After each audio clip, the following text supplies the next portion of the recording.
Olá, seja muito bem-vindo, muito bem-vinda no canal Valdemara Martins. Já vou pedir para você deixar aquele like cheio de estrelas. Estamos lendo A Culpa é das Estrelas de John Gray, capítulo 10. Só levamos uma mala. Eu não tinha como carregar a minha bagagem e mamãe bateu o pé dizendo que não seria capaz de carregar duas.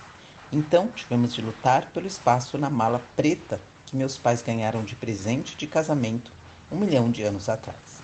Mala esta que deveria ter passado sua vida útil em lugares exóticos, mas que acabou praticamente só indo e voltando de Dayton, onde a Morris Property Inc. tinha uma filial que o papai visitava com frequência. Eu argumentei com a mamãe que eu deveria ter direito a um pouco mais do que só a metade da mala.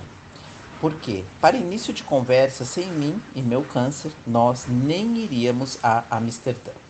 Mamãe contra-argumentou que, por ser 2 vezes maior que eu e, portanto, precisar de mais metros de tecido para proteger o seu pudor, deveria ter direito a pelo menos 2/3 da mala. No fim, ambas perdemos. É a vida. Nosso voo só sairia ao meio-dia, mas a mamãe me acordou às 5h30, acendendo a luz e gritando: Amsterdã!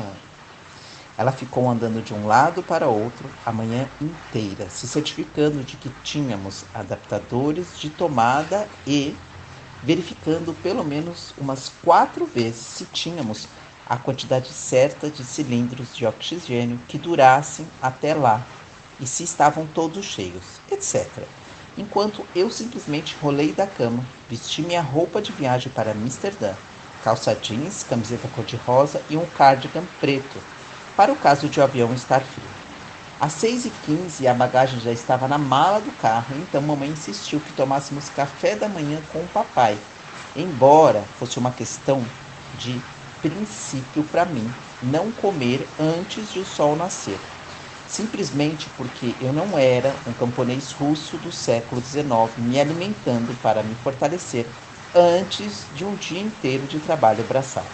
Mas, mesmo assim, eu tentei botar para dentro um pouco de ovo mexido, enquanto mamãe e papai se deliciavam com a versão do doméstica do Egg McMuffin que tanto amavam. Por que comidas de café da manhã são comidas de café da manhã? Perguntei a eles. Tipo, por que não comemos curry no café da manhã? Hazel, coma. Mas por que? Eu perguntei. Na boa, falando totalmente sério. Por que é que os ovos mexidos passaram a ser exclusividade do café da manhã? Você pode colocar bacon num sanduíche sem que ninguém dê nenhum chilique. Mas no instante em que seu sanduíche ganha um ovo, vira um sanduíche de café da manhã. Papai respondeu de boca cheia. Quando vocês voltarem, tomaremos café da manhã no jantar. Combinado? Eu não quero tomar café da manhã no jantar, respondi, cruzando os talheres no prato praticamente cheio. Eu quero comer ovos mexidos no jantar, sem essa concepção ridícula de que uma refeição que inclua ovos mexidos tem que ser café da manhã, mesmo que seja hora do jantar. Você precisa escolher as causas pelas quais vai lutar nesse mundo, Hazel, minha mãe disse. Mas se esta é a que você quer defender, ficaremos do seu lado. Do lado de trás, o papai acrescentou e mamãe riu. Eu sabia que era tolice, mas ainda assim eu me senti meio mal pelos ovos mexidos. Logo que eles acabaram de comer, o papai lavou os pratos e nos acompanhou até o carro. Logicamente, começou a chorar e beijou a minha bochecha, encostando nela a cara molhada e áspera. Ele apertou o nariz contra a maçã do meu rosto e sussurrou: Te amo. Estou tão orgulhoso de você. Pelo que, exatamente? Me perguntei. Obrigada, pai. Vejo você em alguns dias, queridas. Te amo tanto. Eu também, pai. Sorri. Será só 3 dias. Ao percorrermos a entrada de carros de ré, eu fiquei acenando para ele. Ele acenava também e chorava. Passou pela minha cabeça o fato de que ele talvez estivesse pensando que era possível que não fosse me ver nunca mais. O que talvez fosse o que ele pensava todo dia de manhã antes de ir para o trabalho. Isso devia ser uma droga. Mamãe e eu fomos de carro até a casa do Augustus e assim que chegamos lá, ela quis que eu ficasse no carro para descansar, mas fui até a porta mesmo assim. Quando nos aproximamos, pude ouvir alguém chorando lá dentro. No primeiro momento, não achei que fosse o Gus, porque o choro não soava nada parecido com o tom suave do jeito de falar dele. Mas aí escutei uma voz que com certeza era uma versão alterada da dele, dizendo: Porque a vida é minha, mãe. Ela pertence a mim. Mas que depressa! Mamãe colocou o braço nos meus ombros, me virou e me levou de volta para o carro, andando rápido. Mãe, o que aconteceu? Perguntei. E ela respondeu: Não podemos ficar ouvindo a conversa dos outros, Rasa. Entramos no carro e mandei uma mensagem de texto para o Augusto dizendo que estávamos lá fora esperando por mim. Ficamos olhando para casa por um tempo. O mais estranho nas casas é que quase sempre elas dão a impressão de que não tem nada acontecendo do lado de dentro, embora a maior parte das nossas vidas seja passada lá. Então eu fiquei me perguntando se esse seria mais ou menos o objetivo da arquitetura. Bem, mamãe disse após alguns instantes: Eu acho que chegamos muito cedo. É quase como se eu não precisasse ter acordado às 5h30, falei. Mamãe pegou a caneca de café no console do carro e tomou um gole. Meu celular vibrou. Uma mensagem de texto do Augustus. Não consigo decidir o que usar. Você prefere me ver de camisa polo ou de camisa de botão? Respondi de botão. 30 segundos depois, a porta se abriu e um Augusto sorridente apareceu carregando uma mala de rodinha. Ele estava com uma camisa azul celeste de botão bem passada por dentro da calça jeans. Um cigarro Camel Light pendia dos lábios e minha mãe saiu do carro para cumprimentá-lo. Ele tirou o cigarro da boca por um instante e falou com um tom de voz confiante que eu estava acostumada a ouvir. É sempre um prazer vê-la, madame. Eu fiquei olhando para eles pelo retrovisor até a mamãe abrir a mala. Um tempo depois, o Augusto abriu a porta atrás da minha e se lançou na tarefa complicada de entrar, com apenas uma perna no assento traseiro de um carro. Você quer ir no banco de carona? Perguntei. De jeito nenhum, ele respondeu. E oi, Russell Grace. Oi, falei. Tudo ok? Perguntei. Tudo ok, ele disse. Ok, falei. Mamãe entrou no carro e fechou a porta. Próxima parada, Amsterdã, ela anunciou. O que não era exatamente a verdade. A próxima parada foi o estacionamento do aeroporto. E aí um ônibus nos levou para o terminal e depois um carrinho elétrico aberto nos transportou até o local da inspeção de segurança. O cara da TSA estava lá, no começo da fila, aos berros, dizendo que era melhor que nossa bagagem de mão não contivesse bombas, nem armas de fogo, nem qualquer recipiente com mais de 100 ml de líquido. E aí eu virei para Augusto e disse: Observação: ficar de pé em fila é uma forma de opressão. Ao que ele falou: Na moral. Em vez de passar pela revista manual, eu escolhi atravessar o detector de metais sem o carrinho, nem o cilindro e nem mesmo o catéter de plástico no nariz. Cruzar o aparelho de raio-x marcou a primeira vez em alguns meses que dei um passo sem o oxigênio e foi ótima a sensação de andar livremente daquele jeito, transpondo o Rubicão, o silêncio da máquina reconhecendo que eu era, ainda que só por alguns instantes, uma criatura não metalizada. Eu senti uma soberania corporal que não dá para descrever direito. O que posso dizer é que foi mais ou menos como quando eu era pequena e tinha uma mochila pesadíssima, cheia de livros que eu levava para todo lado. Depois de andar muito tempo com ela, eu sentia como se estivesse flutuando, assim que a tirava das costas. Após uns 10 segundos, meus pulmões pareciam que estavam se dobrando sobre si mesmos, como flores que se fecham ao anoitecer. Eu caí sentada num banco cinza, localizado logo após a máquina, e eu tentei recobrar o fôlego. Minha tosse, um ruído rouco, e eu me senti bastante mal até recolocar a câmera. E mesmo assim doía. A dor estava sempre presente, me puxando para dentro, exigindo ser sentida. E cada vez que alguma coisa no mundo exterior demandava um comentário meu ou a minha atenção, parecia que eu acordava da dor. Mamãe me olhava preocupada. Ela acabara de falar alguma coisa. O que foi que ela disse? Então eu me lembrei. Ela havia perguntado qual era o problema. Nada, respondi. Amsterdã, ela exclamou. Sorri. Amsterdã, repeti. Ela estendeu o braço para mim, me deu a mão e me puxou para que eu me levantasse. Chegamos ao portão 1 hora antes do horário marcado para o embarque. Senhora Lancaster, a senhora é uma pessoa impressionantemente pontual. O Augusto disse ao se sentar ao meu lado na sala de espera praticamente vazia em frente ao portão de embarque. Bem, ajuda o fato de eu não ser muito ocupada, tecnicamente falando, ela disse. Você é ocupado o suficiente, falei, embora me ocorresse que a ocupação da mamãe era basicamente eu. Também tinha a função de esposa do meu pai. Ele não tinha a menor noção de coisas tipo tarefas bancárias, é, contratar bombeiros hidráulicos, cozinhar e qualquer outra atividade que não fosse trabalhar para a Morris Property. Mas a maior parte do tempo o negócio dela era comigo. A principal razão de viver dela e a minha principal razão de viver estavam terrivelmente enredadas. Conforme os assentos da sala de espera foram sendo ocupados, o Augusto disse: Eu vou comprar um hambúrguer. Quer alguma coisa? Não, respondi, mas admiro sua recusa em se submeter às convenções sociais do café da manhã. Ele inclinou a cabeça para o lado e olhou para mim, parecendo meio confuso. A Hazel está revoltada por causa da guetização dos ovos mexidos, mamãe explicou. É vergonhoso o fato de nós simplesmente passarmos a vida inteira aceitando cegamente a associação dos ovos mexidos com o período da manhã. Quero conversar mais sobre isso, o Augusto disse, mas estou morrendo de fome. Volto já. Quando já se haviam passado mais de 20 minutos e o Augusto ainda não tinha voltado, eu perguntei para a mamãe se ela achava que havia algo de errado. E ela só levantou os olhos da revista detestável que lia pelo tempo suficiente para dizer: Ele deve ter ido ao banheiro ou coisa assim, só isso. Uma funcionária da companhia aérea andou até nós e trocou meu cilindro de oxigênio por outro, fornecido pela empresa. Eu fiquei sem graça de ter uma pessoa ajoelhada na minha frente, com todo mundo olhando. Então, eu enviei uma mensagem de texto para o Augusto enquanto durava aquele procedimento. Ele não respondeu.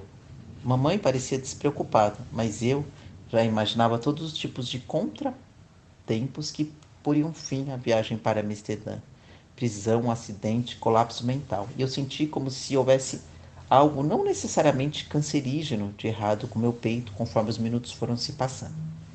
E bem na hora que a moça que estava atrás do balcão anunciou que daria início a um embarque antecipado de quem pudesse precisar de um pouco mais de tempo para entrar, e todas as pessoas que aguardavam o voo se viraram diretamente para mim. Eu vi Augusto mancando apressado na nossa direção com um saco de McDonald's na mão e a mochila jogada nas costas. Por onde você andou? Eu perguntei. A fila estava enorme, foi mal, e ele disse, estendendo a mão para me ajudar a levantar. Eu aceitei a ajuda e seguimos lado a lado até o portão, para o embarque preferencial. Senti que todos observavam os nossos movimentos, imaginando o que haveria de errado conosco, e se aquilo nos mataria. E como minha mãe devia ser uma heroína e tudo mais. Essa, às vezes, era a pior parte do câncer. A evidência física da doença separa você das outras pessoas. Éramos irreconciliavelmente diferentes, e isso nunca ficou tão óbvio como quando nós três andamos no avião vazio. A comissária de bordo, nos recebendo com uma expressão compadecida e fazendo um gesto na direção da nossa fileira, que ficava bem mais no fundo. Eu sentei no meio da fila de 3 cadeiras, com o Augusto no assento da janela e a mamãe no do corredor. Eu fiquei me sentindo meio sufocada pela presença da minha mãe. Então, obviamente, me bandeei para o lado do Augusto. Estávamos logo atrás da asa do avião. Ele abriu o saco e desembrulhou o hambúrguer. Na verdade, a questão dos ovos, ele disse, é que a cafetamanização dá ao ovo mexido uma certa sacralidade. Você pode arranjar bacon ou cheddar em qualquer lugar e a qualquer momento, em tacos, sanduíches de café da manhã ou num queijo quente, mas ovos mexidos, eles são importantes. Ridículo, eu disse. E as pessoas começavam a se acomodar no avião. Não queria olhar para elas, então eu virei o rosto e isso significou encarar o Augustus. Eu só estou dizendo que talvez os ovos mexidos sejam guetizados, sim, mas também são especiais e há um lugar certo e uma hora certa para eles, como para rezar. Você não poderia estar mais equivocado? Falei. está se deixando influenciar pelos pensamentos bordados nas almofadas dos seus pais. Você está argumentando que uma coisa frágil e rara é bela só porque é frágil e rara? Mas isso é uma grande mentira e você sabe disso. Você é uma pessoa difícil de se consolar. E o Augusto disse: o consolo superficial não é um consolo verdadeiro. Falei: você já foi uma flor rara e frágil. Você se lembra disso. E ele ficou em silêncio por um instante. Você sabe como calar a minha boca, Hazel Grace.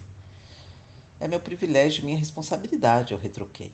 Antes que o contato visual entre nós fosse interrompido, ele falou: por falar nisso, foi mal eu ter evitado a sala de espera para o embarque.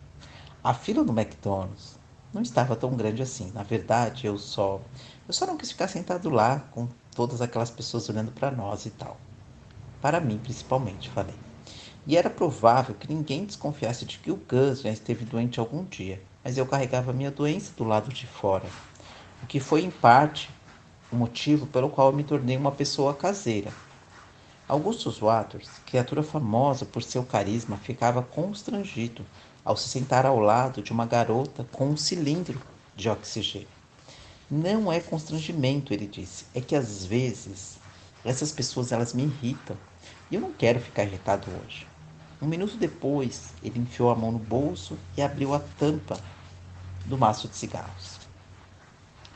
Passados uns 9 segundos, uma comissária de bordo loira correu até a nossa fila e disse: Senhor, não é permitido fumar neste avião, nem em qualquer avião.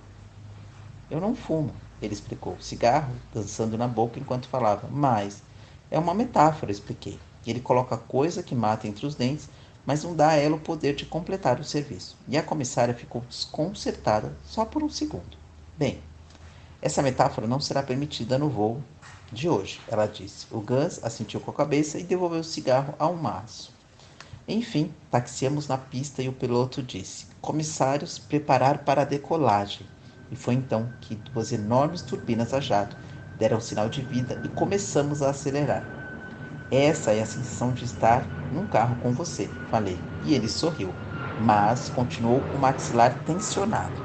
Então perguntei: Você está bem?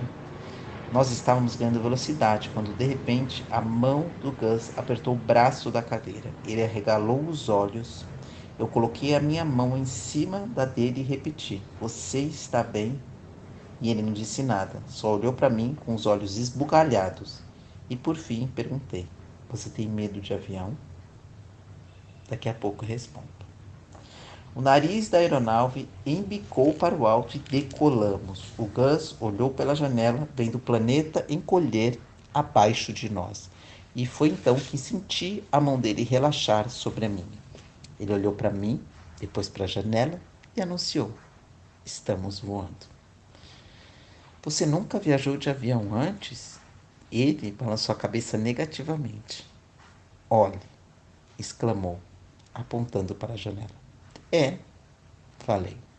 É, dá para ver. Parece que estamos num avião. Nunca na história da humanidade se viu algo assim, ele disse. O entusiasmo do Gus era fofo. Não pude resistir e eu me inclinei para dar um beijo na bochecha dele. Só para você saber, eu estou bem aqui, mamãe disse, sentada do seu lado, sua mãe, que segurou sua mão quando você deu seus primeiros passos. É coisa de amigo, lembrei a ela, virando para beijá-la no rosto. Não pareceu tão de amigo assim, o Gus murmurou alto o suficiente para que eu pudesse ouvir. Quando um Gus surpreso, empolgado, inocente emergiu do Augustus maravilhoso e adepto de metáforas, não consegue resistir, literalmente. Aquele foi um voo curto para Detroit, onde o carrinho elétrico foi ao nosso encontro quando desembarcamos e nos levou até o portão para Amsterdã. O segundo avião tinha telas de TV na parte de trás de cada encosto. E logo que ultrapassamos o topo das nuvens, o Augustus e eu sincronizamos o momento de começar a ver TV para assistirmos a mesma comédia romântica ao mesmo tempo em nossas respectivas telas. Mas mesmo tendo sincronizado perfeitamente a hora de apertar o play, o filme dele começou alguns segundos antes do meu. Assim, a cada cena engraçada, ele ria quando eu ainda estava ouvindo o início de qualquer que fosse a piada. Mamãe tinha planejado dormirmos há várias horas que o voo ainda ia durar, para que, quando aterrissássemos às 8 da manhã, já chegássemos na cidade prontos para aproveitá-la ao máximo e tal. Então, quando o filme acabou, nós três tomamos comprimidos para dormir e mamãe capotou depois de alguns segundos, mas o Augustus e eu ficamos acordados olhando pela janela por algum tempo. O dia estava claro e mesmo que não desse para ver o sol se pondo, dava para perceber a reação do céu a esse movimento. Cara, isso é lindo. Falei mais para mim mesma. A luz do sol nascente forte demais em seus olhos que perecem, e ele disse, citando uma aflição imperial. Mas ele não está nascendo, falei. Em algum lugar está, ele retrucou, e logo depois disse, observação, seria fantástico voar num avião ultra rápido que conseguisse perseguir o nascer do sol em torno do planeta por um tempo. Além disso, eu viveria mais, falei. E ele me olhou de esguela. Você sabe, por causa da relatividade e tal. Ele ainda parecia confuso. Nós envelhecemos mais devagar quando nos movemos mais depressa em comparação a quando estamos parados. Então, nesse exato momento, o tempo ele está passando mais devagar para nós do que para as pessoas no solo. Gatas de faculdade, ele falou. Elas são inteligentes demais. Eu revirei os olhos. Ele bateu o joelho de verdade no meu e eu reagi fazendo a mesma coisa. Está com sono? Perguntei. Nem um pouco. É, falei, eu também não. Remédios para dormir e analgésicos não tinham em mim o mesmo efeito que em pessoas normais. Quer ver outro filme? Ele perguntou. Eles têm um da Natalie Portman, da fase Hazel dela. Quero ver alguma coisa que você não tenha visto ainda. No fim, acabamos assistindo ao 300, um filme de guerra sobre 300 espartanos que protegem Esparta de um exército invasor com tipo 1 bilhão de persas, né? O filme do Augusto começou de novo antes do meu, e depois de alguns minutos, ouvindo ele dizer droga ou finalizado, toda vez que alguém era brutalmente assassinado. Então eu me inclinei sobre o apoio para o braço e encostei a cabeça no ombro dele, para de fato assistirmos ao filme juntos em apenas uma das telas. 300 apresentava uma coleção respeitável de jovens sem camisa, musculosos e com óleo no corpo, e por isso não era particularmente difícil de ver, mas que o filme mais mostrava era um monte de espadas empunhadas sem um propósito legítimo. Os corpos de persas e espartanos iam se acumulando e eu não conseguia entender direito porque os persas eram tão mal e os espartanos tão do bem. A contemporaneidade, citando Why, se especializa em tipo de batalha, no qual ninguém perde nada de valor, exceto como se poderia argumentar as suas vidas. E era isso o que acontecia com aqueles titãs em batalha. Perto do fim do filme, estavam quase todos mortos, e houve um momento insano em que os espartanos começam a empilhar os corpos para formar uma parede de cadáveres que se transformou numa enorme barreira, separando os persas do caminho para Esparta. Eu achei aquela carnificina um pouco gratuita, então eu desviei o olhar da tela por um segundo e perguntei ao Augustus: quantas pessoas você acha que morreram? E ele fez um gesto para eu calar a boca e disse: shh. É, agora que as coisas vão ficar interessantes. Quando os persas atacaram, precisaram escalar a parede da morte, e os espartanos conseguiram ocupar o topo da montanha de cadáver. Conforme os corpos iam se acumulando, a parede de mártires se tornava ainda mais alta e, portanto, mais difícil de escalar. Todos brandiam as espadas, atiravam flechas e rios de sangue, corriam montanhas da morte abaixo e etc. Eu afastei a cabeça do ombro do Augusto por um instante, para dar um tempo daquelas cenas sanguinárias, e observei-o assistindo ao filme. E ele não pôde conter o sorriso bobo. Eu olhei para minha tela de canto de olho e vi a montanha de corpos de persas e espartanos crescendo. Quando os persas finalmente derrotaram os espartanos, eu olhei para o Augusto de novo. Embora os bonzinhos tivessem acabado de perder a batalha, ele parecia completamente satisfeito. Eu me aconcheguei a ele de novo, mas mantive os olhos fechados até a guerra acabar. Enquanto rolavam os créditos, ele tirou os fones de ouvido e disse: Foi mal, eu estava submerso na nobreza do sacrifício. O que você ia dizendo? Quantas pessoas acha que morreram? Tipo, quantas personagens fictícias morreram neste filme fictício? Não o suficiente, ele brincou. Não, quer dizer, tipo, desde sempre. Tipo, quantas pessoas você acha que já morreram até hoje? Por acaso eu sei a resposta para essa pergunta? Ele disse. Há 7 bilhões de pessoas vivas no mundo e mais ou menos 98 bilhões de mortos. Ah, falei. Eu achava que, porque o crescimento populacional tinha sido muito acelerado, houvesse mais pessoas vivas do que todos os mortos juntos. Há cerca de 14 pessoas mortas para cada vivo, ele disse. Os créditos continuaram rolando, demorava muito para que todos os cadáveres fossem identificados, imagino. A minha cabeça ainda estava encostada no ombro dele. Eu pesquisei isso uns anos atrás. E o Augusto continuou. Eu estava me perguntando se todo mundo poderia ser lembrado. Tipo, se nós nos organizássemos e designássemos uma determinada quantidade de cadáveres para cada vivo, será que haveria pessoas vivas o suficiente para se lembrar de todos os mortos? Claro. Qualquer um pode listar 14 mortos, mas nós somos uns pranteadores, muitos desorganizados. Então, por isso, acaba que muitas pessoas se lembram de Shakespeare e ninguém nem pensa na pessoa para quem ele escreveu o soneto 55. É, falei. Eu fiquei em silêncio por um minuto e aí ele perguntou: Você quer ler ou alguma coisa assim? E eu respondi que sim. Então comecei a ler um poema chamado O Ivo de Allen Ginsberg para minha aula de poesia e o Gus pegou para reler o Uma Aflição Imperial. Depois de um tempo ele falou: É bom? Poema? Perguntei. É muito bom. Os caras nesse poema tomam mais drogas que eu.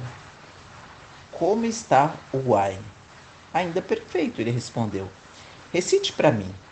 Esse não é bem o tipo de poesia para você ler em voz alta, com a mãe dormindo ao lado. Tem tipo sodomia e pó de anjo, falei. Você acabou de mencionar 2 dos meus passatempos favoritos. Ele disse, tá, então recite alguma outra coisa para mim. Falei. Eu não tenho mais nada. Que pena. Estou seco por uma poesia. Você sabe alguma de cor? Sigamos então. Tu e eu, comecei meio nervosa. Enquanto o poente no céu se estende, como um paciente anestesiado sobre a mesa. Mais devagar, ele pediu. Eu fiquei com um pouco de vergonha, como quando contei a ele sobre uma aflição imperial. Tá. Sigamos por certas ruas quase ermas, através dos sussurrantes refúgios, de noites indormidas em hotéis baratos. Ao lado de botequins onde a serragem, as conchas das outras se entrelaçam.